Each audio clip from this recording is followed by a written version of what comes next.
Hello, my name is Jake Wartooth. Today I'm going to be talking about God of War Ragnarok Valhalla. Now before I can talk about Ragnarok God of War Ragnarok Valhalla, I need to talk about God of War Ragnarok. And before I can talk about God of War Ragnarok, I need to talk about God of War 2018. And before I talk about God of War 2018, I need to talk about the God of War series for the PlayStation 2 and PSP consoles. Now, I don't have a lot to say about the God of War series for the PS2 and PSP consoles. I played the first God of War game somewhat, and I liked it. I didn't get all the way through it. I played part of the God of War game where you fight Gaia, but other than that, I did not play a lot of God of War. I did, however, play God of War 2018 and God of War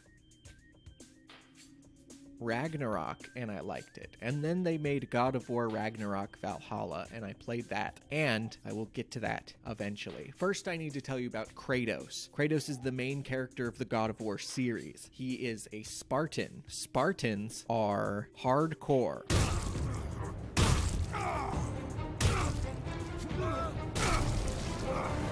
Kratos is a Spartan. He's hardcore. In Sparta, we were taken from our homes as children and raised in the Agoge. We marched or we drowned, fought for scraps or starved. Our elders beat us till we could not stand. At night, we made our way home, alone, or were food for wolves. That is how Spartans are made. After he was raised a Spartan's childhood, he was given the opportunity to have a wife and a child, and then he was tricked by the God of War, Ares, into killing his wife and child. And that's pretty messed up. For how could he forget spilling the blood of his own family? A cruel trick orchestrated by the God of War. After being tricked by the God of War into killing his family, he goes and he gets revenge and he kills Ares and he becomes the next God of War. And then he finds out, that his dad is actually Zeus. He's kind of pissed about that. So Kratos kills everyone, basically. Kratos kills Hercules. He kills Poseidon. He kills Hades, Medusa, Icarus, Zeus. He kills a lot of people. And at the end of the game, he kills Zeus, and he kills himself, and that's just how the God of War series ends until 2018, when we get God of War 2018. It's just the same name of the very first game in the series, but they're just called this new game that same title. Kratos is now in a place where the Norse gods are real, not the Greek gods. So we don't know if this is just like geographically a different spot on Kratos's planet Earth, or if the world that Kratos lived in was actually destroyed and he somehow magically ended up in this world where the Norse gods are real. It's not really explained. It's kept very vague. And by the time we get to see Kratos, it has been a while since he's shown up in this Norse land. Not only has Kratos had a new wife, met her, fallen in love with her, and had a child with her, that child is now like 10, I think, 9, 10, 11 years old. It's pretty young, but a lot of years have passed. Kratos now has a beard, where before Kratos had a little thing, a little chin thing. I don't know what that thing's called, honestly. So a lot of time has passed, and this wife that Kratos has met and made a child with, the game starts with you as Kratos collecting trees for her funeral pyre because she has already died. So you don't even meet Kratos' wife by the time this new game starts. She's already dead. This is God of War 2018. The video is not about this game. I'm explaining it for the people who don't know what God of War Ragnarok Valhalla is. First, God of War 2018. His wife is dead. He's collecting trees for her funeral pyre. His son is named Atreus. Atreus doesn't know that Kratos was a god of war in a different land, or that Kratos is a Spartan. Atreus doesn't really know much about Kratos at all. It seems like Kratos' wife, her name was Faye, it seems like she did most of the Atreus raising, and they've lived out in the wilderness for all of Atreus' life, so he doesn't have a lot of social interaction with anyone aside from his mom, and has next to no interaction with his dad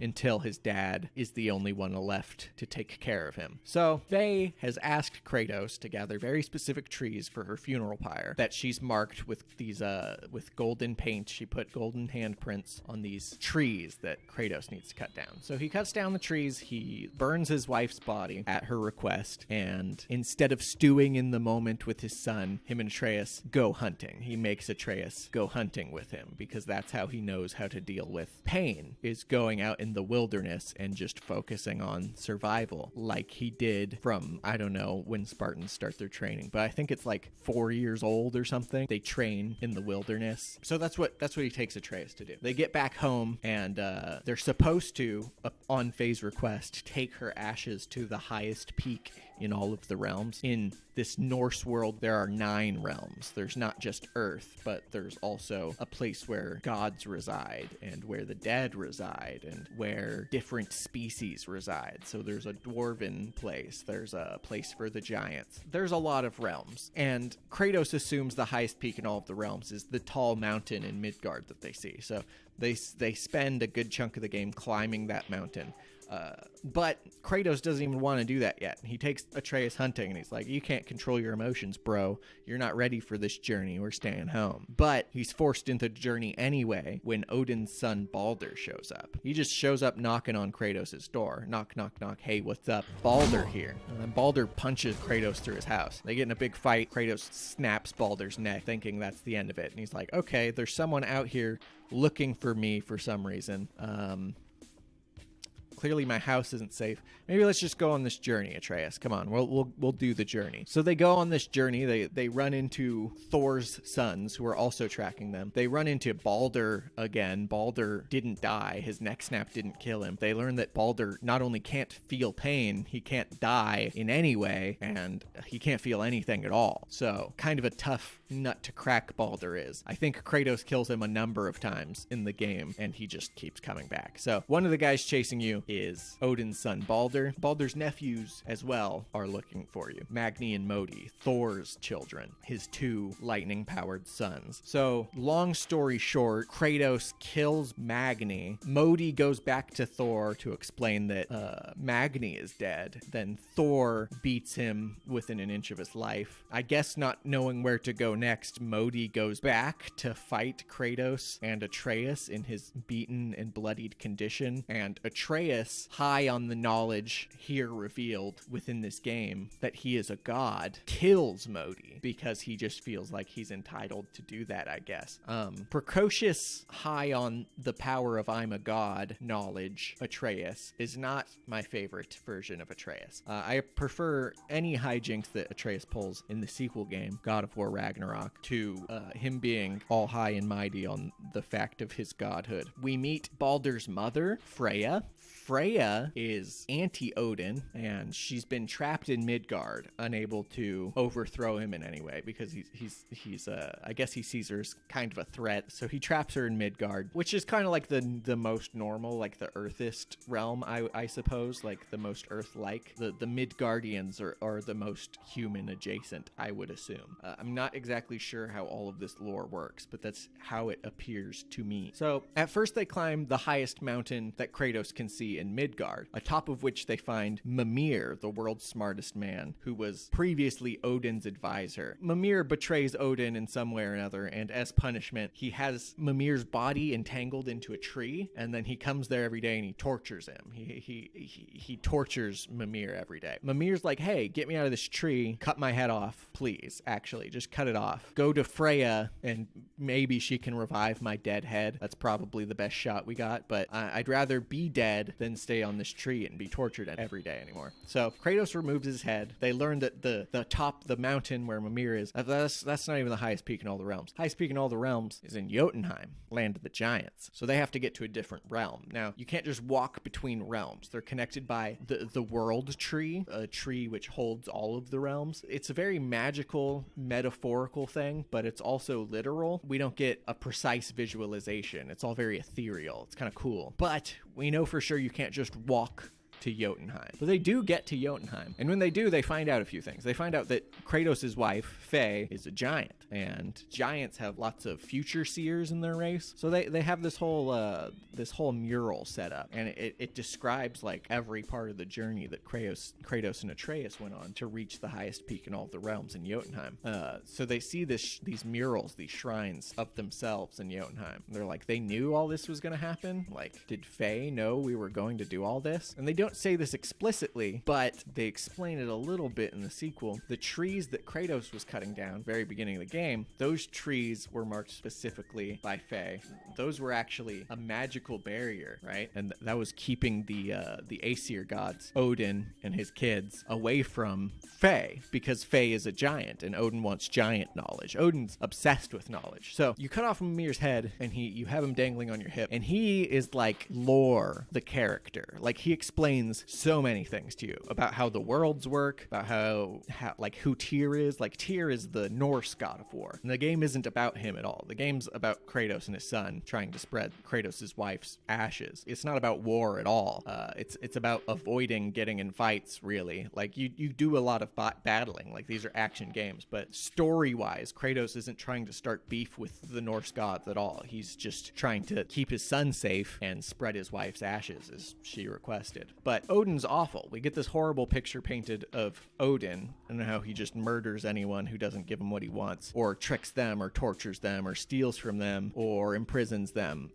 He's just downright awful bad person, Odin is. He trapped Freya in Midgard, and now he's been searching for any giants he can find so he can stop the giant's role in Ragnarok, which he knows means his demise specifically. Ragnarok, it's like a Norse prophecy, like how the world will end, like the apocalypse. So it's fated that all the realms will be destroyed at some point. And there's lots of stuff hinting at this in God of War 2018. So part of what Odin's trying to do is stop his own death by getting as much information on Ragnarok as possible. Some of these people who have this information are the giants. The giants know lots of things. So he's trying to get information from the giants. He's looking for Faye. The trees come down when you light her funeral pyre. Baldur shows up. Now, you think Baldur's is looking for Kratos, but actually Baldur doesn't really give a shit about Kratos. He's looking for a giant.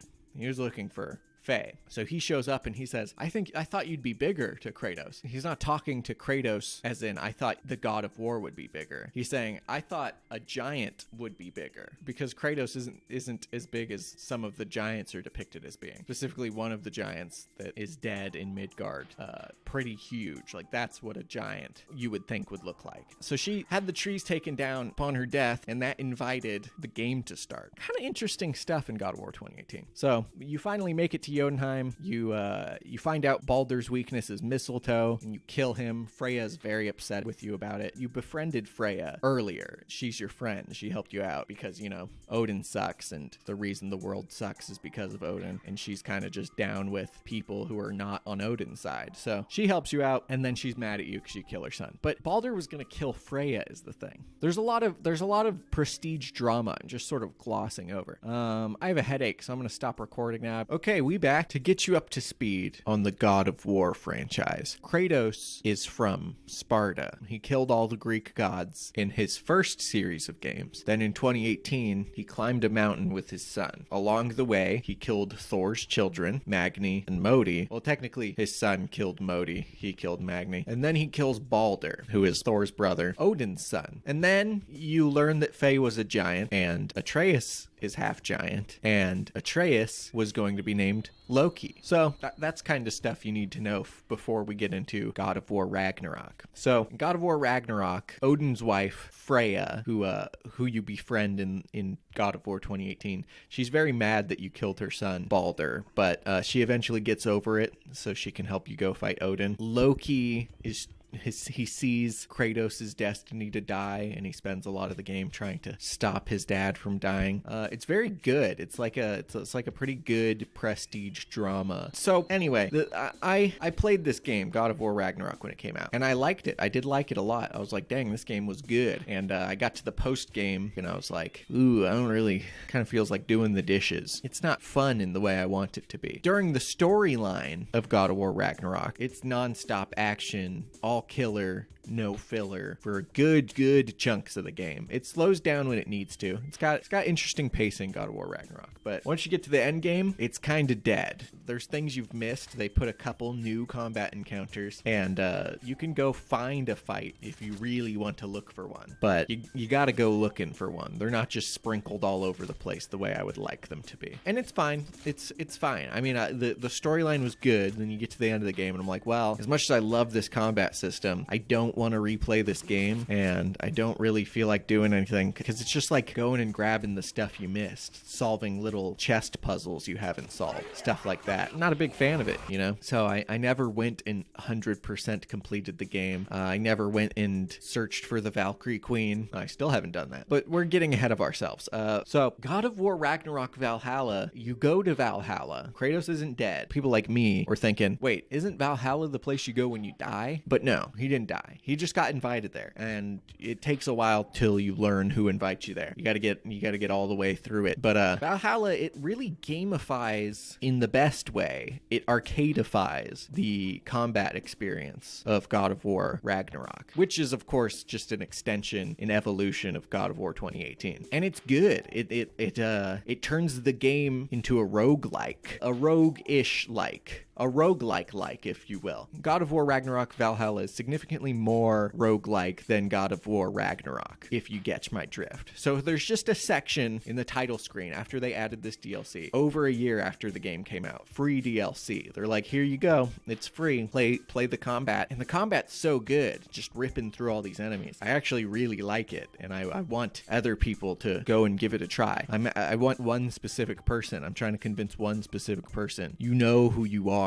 God of War Ragnarok Valhalla, that's what I'm here for, man. It's good. It's not just a little gamified DLC. It actually progresses Kratos' story. It progresses Freya's story. It progresses Mimir's story. And, spoiler alert coming, it progresses Tyr's story. So Tyr is the god of war in the Norse mythology. In the whole first game, 2018, you keep hearing all these different little stories about the peaceful things that Tyr has done. And if there's one person who could probably stand up to Odin and the realms would rally behind, it would be Tyr, because he's kind of just a badass. But Tyr's gone. People don't know where Tyr is. Most people assume he's dead, that Odin had him killed. But you find out that Tyr is alive, and you spend a good chunk of the game just going to rescue him from Svartalheim, where he's being kept prisoner in a mine. So long story short, Tyr hangs out at your house in your broom closet, in Sindri's house specifically.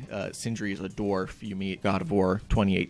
Kind of a joke character, but weirdly the emotional heart of God of War Ragnarok is Sindri. Tyr hangs out at Sindri's house. He's a pacifist now. He's been tortured and beaten down by Odin so bad that he doesn't want to participate in fighting or war or anything. So you're hanging out with Tyr. He's in your house. He's like, no, I don't want to help. I'm not going to help you. And then at the very close to the end of the game, he's like, fine, I'll help you. Let's go start Ragnarok and kill Odin. And he takes this very important item from Atreus. And Brock, Sindri's brother, is like, hey, bro, this ain't adding up. I don't know what's going on here. Why do you want this very important item? Why are you all gung-ho to fight? You knew a way to Asgard? Excuse me, but if you got a way to Asgard, where's that idea been this whole fucking while? This isn't right. Something's weird, Tyr. What's going on here? He points out all this stuff. And Tyr reveals himself to not be actually Tyr, but to have been Odin, actually, the whole time. Big reveal. It was Odin all along. So Odin kills Brock just because he's annoying, and then he runs off into his little broom closet, and Odin's Raven teleportation is very cool. So, in the name of vengeance, Kratos goes on the first war in this new series. He starts Ragnarok. He's like, oh, you killed Brock? Brock was my friend. So I guess I'm going to kill all the gods again. I just gotta. And, like 20 minutes into Ragnarok, he sees his son upset and he's like, oh no, wait. I don't got to do vengeance. That was like the whole point of the first games. I'm not vengeance guy anymore. I'm not going to do that. Now I'm going to do justice. Now we're doing, I'm still going to kill people, but I'm not, it's justice this time. So Kratos does a justice and destroys Asgard. He gets in a really, really sick fight with Thor, but then Odin kills Thor, and then now it's just the emotional climax of the game. beat up the old man. And it's pretty good. I like it a lot. It feels good beating that old dude's ass. I don't know how else to explain it. It's all good. And then the end of the game comes and I'm like, what do I do? You destroy Asgard. Thor dies, Odin dies, Freyr dies. Most other people live. A lot of people live. Heimdall gets killed, but that's earlier. I glossed over that. Good fight. I like fighting Heimdall. That's fun. But yeah, Valhalla comes. The Valhalla DLC. You play it, and it's like waves of combat. And you got to kill a certain amount of guys before you move on to the next room. And then you search for rewards. You search for loot. You try and upgrade yourself as much as you can. And it's another room. Guys are harder. Got to kill a certain amount of them before you can move on. And then you get bosses thrown in. And then you get a huge arena that's on a timer that gets harder. Every time the timer counts down to 0, the enemies raise a level and they get much harder to fight. And you have to run through and clear as many realm shifts as you can and fight as many enemies as you can. It's pretty great. It's awesome. And then in between all of that, sometimes you get to fight Magni and Modi, which is really interesting because they died in battle. They're Aesir, so they're in Valhalla, and you get to fight them. I don't know if there's any climax that follows these fights. Usually I just fight them. They mess me up quite a bit because I'm not like used to their moves at all because they were bosses you fought in God of War 2018, but they bring them back for Valhalla. They're up there. You can fight them every once in a while. You don't get to choose when, and when it happens, it's pretty cool. And they mess me up, and then they take off, you know? So I don't know. But if you die in Valhalla, you got to start back at the beginning. You got to do all the things again. But then at the very end, you find out who invited you here to Valhalla. And it's real Tyr. It's the actual God of War. And he wants to scrap. And it's the best part of the DLC. It's worth it. Like going through the whole trials of Valhalla to get to the end and fight the Norse God of War as the former Greek God of War. It's pretty dope. I did it a lot. I did it like I have like 9 versions of it recorded of me doing it.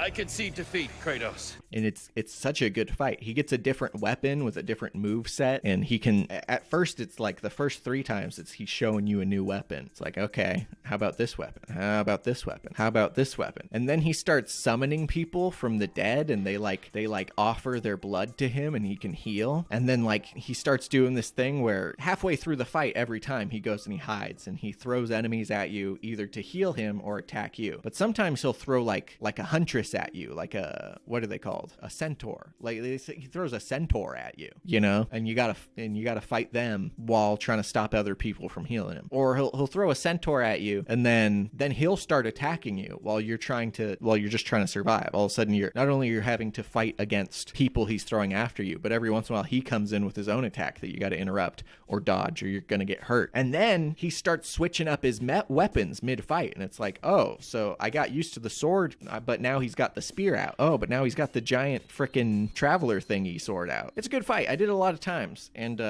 some days I'd wake up and I'd be like, I want to play a video game, but I don't know what. And I could just do one playthrough of Valhalla. It takes like 20 minutes, maybe like 20 minutes to get all the way through it. And then I can just toggle with the difficulty if it seems too easy, you know? I like the difficulty settings in God of War Ragnarok Valhalla. I like that I can turn it down a little bit if I'm not in the zone so much, or I can turn it way up and I can just like really, really hypnotize myself into the game, you know? I like that. And I can get my ass beat every once in a while. And that's fun too. Like being like, okay, there is a higher point to reach in this game. Like there's a higher level of excellency. So I've been playing a lot of Valhalla to the point where I was like, you know what? I'm gonna go through and I'm gonna play New Game Plus. I'm gonna play God of War Ragnarok again, because that was a good story. I haven't played it in over a year because I played it when it came out and I didn't play it again. So I played through the story again. The story's great. The story's still good. Playing through it again, it's awesome. The Atreus parts drag a little bit sometimes, specifically when you're in Jotunheim with Angerboda and you're riding on the little yak just to do chores. It's like, I know she's giving him like some sense of normalcy. Like she's just like, this is just a normal normal thing to do right now. I know there's all this world-ending stuff going on, all this prophecy nonsense, but we're just gonna